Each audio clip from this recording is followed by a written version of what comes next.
En el nombre del Padre, y del Hijo, y del Espíritu Santo. Amén. Ven, Espíritu Santo, llena los corazones de tus fieles y enciende en ellos el fuego de tu amor. Envía, Señor, tu Espíritu y renovarás la faz de la tierra. Oh Dios, que has iluminado los corazones de tus fieles con las luces del Espíritu Santo, haznos gustar lo bueno y recto y gozar siempre de tus celestiales consuelos. Por Cristo nuestro Señor. Amén. San Ignacio de Loyola, ruega por nosotros. Ave María Purísima, sin pecado concebida. En el nombre del Padre, y del Hijo, y del Espíritu Santo. Amén. Queridos ejercitantes, vamos a hacer ahora la contemplación de la Encarnación. Es la contemplación que San Ignacio nos ofrece inmediatamente después de la meditación que hemos hecho, o contemplación del llamamiento del Rey. Hemos hecho nuestro propósito de seguir a Jesucristo, le hemos pedido la gracia de no ser sordos a su llamamiento, y entonces ahora San Ignacio nos va a empezar a mostrar más gráficamente en qué consiste este llamamiento del Rey. ¿A qué nos llama Jesucristo? Nos llama a imitar su modo de vida, pobre, humilde y obediente. Y justamente eso es lo que Jesucristo vivió cuando vino a esta tierra, ya desde el comienzo, desde su encarnación. Por eso, desde su encarnación nos empieza a dar ejemplo para que nosotros entendamos cuál es este modo de vida cristiano que deberíamos nosotros vivir, porque nos hemos decidido a seguirlo. A modo de introducción, decía San Juan Pablo II, vivimos en un tiempo caracterizado a su manera por el rechazo de la encarnación. Por primera vez, desde el nacimiento de Cristo, acontecido hace 2000 años, es como si Él ya no encontrara lugar en un mundo cada vez más secularizado. No siempre se niega a Cristo de manera explícita. Muchos incluso dicen que admiran a Jesús y valoran algunos elementos de su enseñanza. Pero Él sigue lejos. En realidad no es conocido, no es amado ni obedecido, sino relegado a un pasado remoto o a un cielo lejano. Nuestra época niega la encarnación de muchos modos prácticos y las consecuencias de esta negación son claras, pero a la vez inquietantes. Por eso nuestra época va construyendo así, al rechazar la encarnación, una sociedad nueva, una sociedad sin Dios. Y de allí la importancia de que veamos nosotros en esta meditación que debemos de verdad seguir a Dios, seguir a un Dios encarnado, seguir a Cristo, porque si no nos plegamos a una sociedad que es profundamente atea. Pero a la vez esta sociedad construye una nueva sociedad, decíamos. El padre Fuentes se pregunta, ¿y qué sociedad se va construyendo? La que un siglo atrás se describía en el género literario llamado distopía. La distopía es la descripción fantástica de una sociedad totalitaria donde no hay libertad, las conciencias están totalmente manipuladas, todos viven engañados, se impone la negación de Dios y de todo lo natural, incluso de la ley natural. Es la sociedad del antihombre, la antisociedad, la antiverdad, la antifamilia, el antiamor, la antivida. Una suerte de infierno, no del inframundo, sino mundano. A veces pintado con rasgos apocalípticos, pero otras con colores brillantes, surcado de avances tecnológicos y de una pulcritud de quirófano, donde todo es ciencia y eficiencia, pero donde no hay lugar para la belleza, la poesía, el amor, la inocencia, el heroísmo, la esperanza ultraterrena, la libertad y la alegría. ¿No? Entonces, qué importante que es que entendamos que si no ponemos a Cristo en el centro de nuestras vidas, el mundo construye una sociedad totalmente a la inversa. Esta contemplación debe servirnos para darnos cuenta de que si ponemos al Dios encarnado, Jesucristo, al centro de nuestras vidas, si no lo ponemos, todo pierde sentido y todo se va tornando cada vez más inhumano.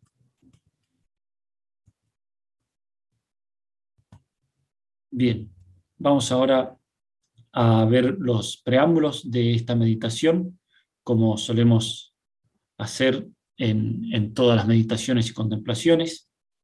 Los puntos de esta meditación ustedes los pueden encontrar en los números 101 a 109 del libro de los ejercicios espirituales. Bien, la oración preparatoria es la de siempre, la tiene el número 46, pedir gracia a Dios nuestro Señor para que todas mis intenciones, acciones y operaciones estén puramente ordenadas en su servicio y alabanza. Es importante hacer bien esta oración que consiste en suplicarle a Cristo la gracia de poder rezar bien. El primer preámbulo es la historia.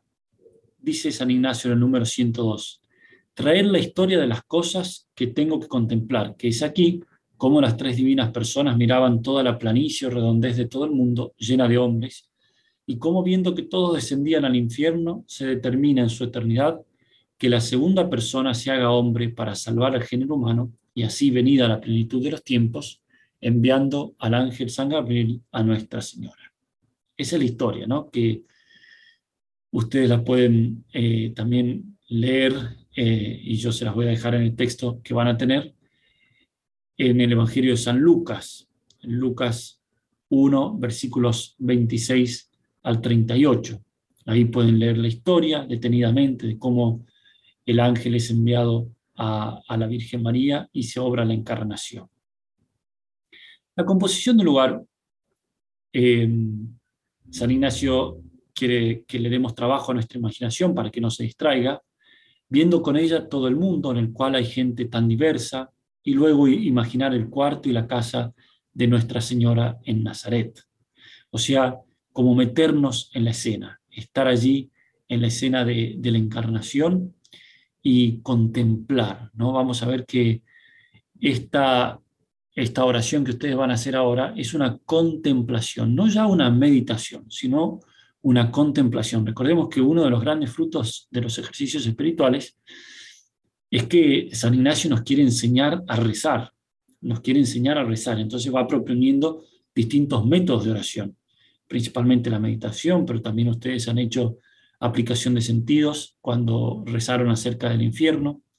Y ahora nos toca esto que es una contemplación. La contemplación no es tanto como para mirarla desde afuera, como si es la meditación, razonando, sino que la contemplación es más para meterse dentro de la escena, mirar, contemplar y llevar provecho para la propia vida de lo contemplado. Tal vez sin tanto razonamiento, sino más bien con una mirada más intuitiva, una mirada más reposada del misterio. Y la petición será aquí demandar conocimiento interno del Señor que por mí se ha hecho hombre para que más le ame y le siga. No, una hermosa petición. Conocimiento interno de nuestro Señor para que más le ame y le siga. Es decir, penetrar hasta el fondo del misterio de lo que Cristo eligió para sí mismo, lo que Él eligió, entenderlo y entender que yo también debo elegirlo si quiero ser verdaderamente feliz. Bien, los puntos de la meditación los vamos a ver enseguida, pero San Ignacio nos propone los 3 puntos acostumbrados en toda contemplación. Cuando hagamos contemplación, Él nos va a sugerir en primer lugar ver las personas, en segundo lugar oír lo que dicen, y en tercer lugar, mirar lo que hacen. Mirar lo que hacen. Y, agrega él, reflectir. Es decir, reflexionar sacando algún provecho.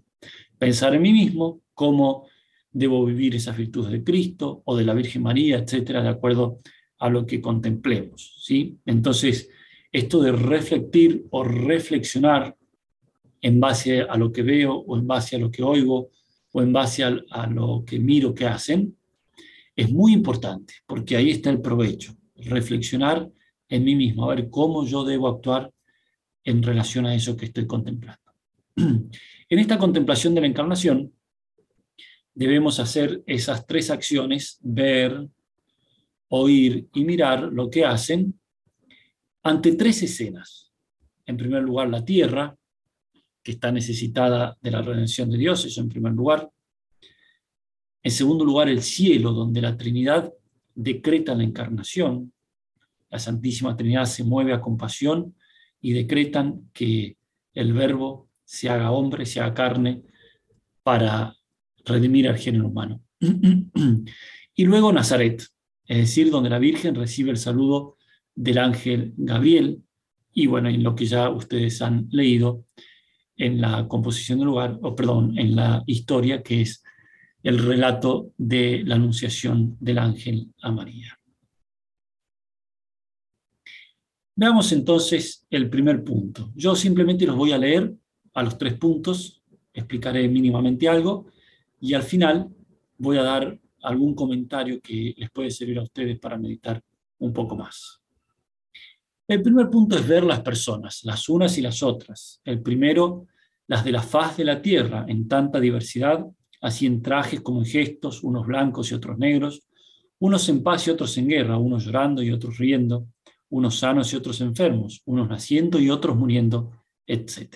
Es decir, ver cómo estaba el mundo al momento de la encarnación, ver cómo el mundo tan diverso en personas, en culturas, en estados de ánimo, unos llorando, otros riendo, unos sanos, otros enfermos, en distintas situaciones, unos naciendo y otros muriendo, lo que tienen en común es que todos necesitan de Dios, porque es una humanidad sin Dios, una humanidad que iba camino a la perdición. No es la época, como suelen decir los estudiosos de la época, de aquella época del Imperio Romano, es la época de la gran desesperación, ¿no? Un imperio romano que había conquistado casi todo el mundo conocido hasta el momento, pero a la vez los hombres vivían llenos de cosas, pero vacíos de todo. Y esa gran desesperación pagana que se llama de la ausencia de Dios. Por eso, en segundo lugar, ver, seguimos en este punto, ver y considerar las 3 personas divinas, como en su solio real o en su trono, miran toda la faz de la tierra y toda la gente es en tanta ceguedad, y cómo mueren y descienden al infierno, ¿no? Entonces, cómo la Santísima Trinidad contempla esa situación miserable del ser humano y, movida a compasión, decreta la encarnación. Y en tercer lugar, ver a Nuestra Señora y al ángel. Tal vez lo más hermoso es detenerse en este punto, ¿no? Como ustedes saben, San Ignacio siempre nos da mucha libertad. Ustedes pueden ver la faz de la tierra, ver la Santísima Trinidad y ver a Nuestra Señora y al ángel, o elegir simplemente una de estas escenas y ver únicamente, por ejemplo, a Nuestra Señora y al ángel, cómo el ángel entra en la habitación de la Virgen, la saluda, y reflexionar para sacar provecho de la tal visita y de la tal vista. Entonces, el primer punto es ver, ¿no? Y recrearnos la escena, estar como adentro de la escena. Bien, en segundo lugar, vamos a oír lo que hablan. Oír lo que hablan las personas sobre la faz de la tierra, es a saber cómo hablan unos con los otros, cómo juran y blasfeman. Asimismo, lo que dicen las personas divinas, es a saber, hagamos la redención del género humano. Y después, lo que hablan el ángel y Nuestra Señora, y reflexionar para sacar provecho de sus palabras. Las personas en la tierra, como hablan cosas que no conducen a Dios, como sus diálogos, sus empresas, está todo alejado de Dios.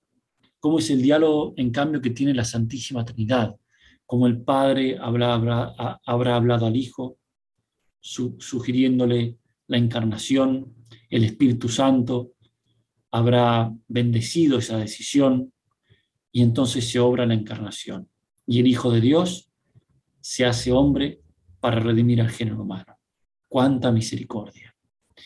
Y después lo que hablan el ángel y Nuestra Señora. Es lo que rezamos todos los días en el Ave María. Dios te salve María, llena eres de gracia, el Señor está contigo. bendita tú eres entre las mujeres, y bendito el fruto de tu vientre. Y la Virgen respondiendo, ¿cómo puede ser esto si no conozco varón? Y, y la respuesta final, he aquí la esclava del Señor. Escuchar esas palabras, estar ahí en la escena y escuchar, he aquí la esclava del Señor, hágase en mí según tu palabra. Qué hermosas palabras, detenerse a escucharlas y a sacar mucho provecho. Bien, y luego el tercer punto, que es mirar lo que hacen. Mirar lo que hacen. Mirar lo que hacen las personas sobre la faz de la tierra, así como herir, matar, ir al infierno, es decir, un mundo en caos, un mundo en guerra, un mundo en división. Asimismo, lo que hacen las personas divinas es, a saber, obrando la Santísima Encarnación, y asimismo lo que hacen el ángel y Nuestra Señora. El ángel haciendo su oficio delegado y Nuestra Señora humillándose y haciendo gracias a la Divina Majestad, y después reflexionar para sacar algún provecho.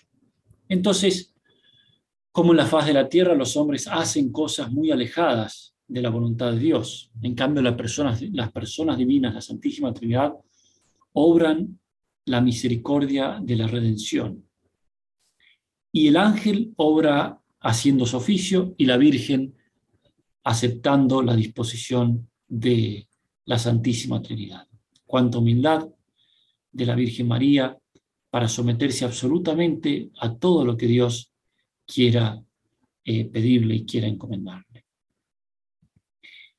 Bien, a esto agregamos algunas reflexiones que pueden ser útiles para la meditación o propiamente para la contemplación.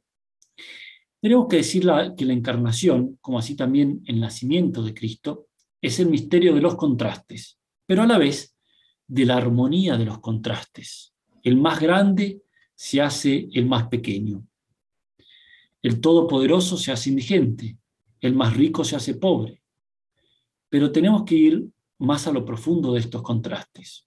Y creo que debemos prestar atención especialmente a dos virtudes aparentemente opuestas que el niño Dios quiere reunir. La humildad, por un lado, la bajeza, pero por otro lado, la magnanimidad. Qué contraste, porque son virtudes aparentemente opuestas, pero en el misterio de la encarnación están sumamente armonizadas. Nunca dos virtudes tan opuestas se habían visto tan bien armonizadas. En este sentido, lo central es la humildad. Cristo vino a hacerse humilde, el último, pero vino a realizarlo de modo grande, de modo magnánimo, que eso quiere decir magnanimidad, el que tiene el alma grande. Es decir, vino a realizarlo con ganas. Por eso vino a hacerse humilde, pero el más humilde. Vino a hacerse el último, pero el último de todos. Y en ese sentido, qué gran lección de vida para nosotros. Por otro lado, tenemos que decir que el cristianismo es esencialmente imitación. Es imitación del hombre Dios, es imitación de Jesucristo. No es solamente una doctrina, un conjunto de leyes prácticas. No es una solución a problemas humanos sin más. No es tampoco un simple consuelo del alma. Es imitación de aquel que vino a salvarnos. En eso consiste el cristianismo. ¿Qué quiere decir ser cristiano? Ser seguidor e imitador de Cristo. Y así podemos decir que nuestra vida cristiana ha de consistir en querer vivir y en abrazar la misma vida que Cristo eligió para sí. Este es el mensaje elocuente de la encarnación y del pesebre, y este es el fruto de esta contemplación. Como nos ha enseñado muy bien el Concilio Vaticano II, el misterio del hombre se esclarece solo a la luz del misterio del Verbo encarnado. Y en este sentido, si quiero conocer cómo debe ser mi vida, si quiero de verdad convertirme y mejorar, debo contemplar la encarnación y luego de contemplarla decir, quiero yo también elegir lo que eligió Cristo para sí mismo. Solo allí está la transformación de la propia persona y de toda la sociedad. Porque tenemos que preguntarnos, ¿quiénes han cambiado la historia de los pueblos, especialmente de los pueblos cristianos? Aquellos que se entregaron más de lleno a la imitación de Cristo. Está muy bien buscar transformar las estructuras, preocuparse por el bien de los hombres, cooperar en la transformación de nuestros ambientes mediante el testimonio. Eso está muy bien, pero si yo personalmente no soy transformado al punto de querer de verdad para mí la misma vida que eligió Cristo para sí, entonces el fruto no va a ser auténtico. Por eso lo que tenemos que contemplar acá es ese gesto de Cristo, que siendo el primero se hace el último, siendo el todopoderoso se hace el más humilde. Bueno, esa es la lección de vida. Humildad, humildad y humildad. Como dirá San Agustín. Si me preguntáis qué es lo más esencial en la religión, en la disciplina de Jesucristo, os responderé: lo primero, la humildad; lo segundo, la humildad; y lo tercero, la humildad, ¿no? Entonces, repito, si me preguntáis qué es lo más esencial en la religión y en la disciplina de Cristo, os responderé: la humildad. Y el santo cura de Ars, predicando sobre la humildad, decía: si no tenéis humildad, podéis decir que no tenéis nada. Y también, poseyendo la humildad, tenemos también todas las demás virtudes, pero si nos falta esta, de nada valen todas las demás. ¿De qué modo práctico podemos vivir esto? Miremos el aposento de María y veremos que allí está todo hecho con una medida que va mucho más allá de lo mínimo. Está hecho todo con grandeza. Cristo no solo se hizo hombre, sino que pasó como el último de los hombres y no como rey. No solo que se hizo pobre, sino que se hizo también pobrísimo. No solo evitó la pompa y el lujo y el aplauso de los grandes, sino que quiso rodearse de los que tienen el corazón humilde. Por eso tratemos también nosotros de vivir de ese modo, una humildad a lo grande, una humildad que quiere lo máximo, porque solo allí encontraremos al verdadero Verbo encarnado, no aquel Verbo encarnado acerca del cual nosotros nos hemos hecho una imagen o una idea que no es auténtica. Tenemos que entender que la autenticidad del cristianismo pasa por hacernos los últimos, como Jesucristo le pidió a los apóstoles: el que quiera ser el primero entre vosotros, que se haga el último y el servidor de todos. Y terminar con un coloquio. En el número 109, San Ignacio nos dice: en fin, hace de hacer un coloquio pensando lo que debo hablar a las tres personas divinas, o al Verbo eterno encarnado, o a la Madre y Señora nuestra, pidiendo según que en sí sintiere, para más seguir e imitar al Señor nuestro, y así nuevamente encarnado, imitar al Señor nuestro así nuevamente encarnado, y terminar diciendo un Padre Nuestro. Por eso podemos considerar, como nos recomienda la sierva de Dios, Concepción de Armida, que nuestro pecho es el aposento de María, y decirle al Verbo encarnado: estoy aquí, quiero encarnarme místicamente en tu corazón. Sentir que Cristo nos dice eso. Yo cumplo lo que ofrezco, he estado preparándote de 1000 modos, y ha llegado el momento de cumplir mi promesa.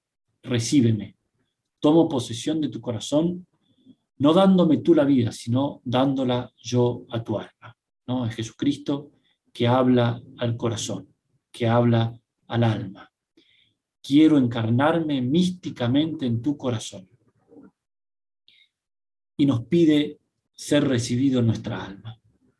Preparemos nuestro corazón como estuvo preparado el aposento de María, como ella se habrá preparado para recibir al Verbo encarnado, y digámosle que sí a todo lo que nos quiera pedir, porque solo allí está la felicidad que es auténtica, que solamente nos puede dar la presencia de Jesucristo en nuestras almas. Por eso, queridos ejercitantes, que puedan llevarse todos en abundancia el fruto de esta contemplación, que es justamente abrazar la misma vida que Cristo abrazó y eligió para sí mismo. En el nombre del Padre, del Hijo y del Espíritu Santo, te damos gracias, oh Dios, por todos los beneficios que hemos recibido de tu gran bondad. Por Cristo nuestro Señor. Amén.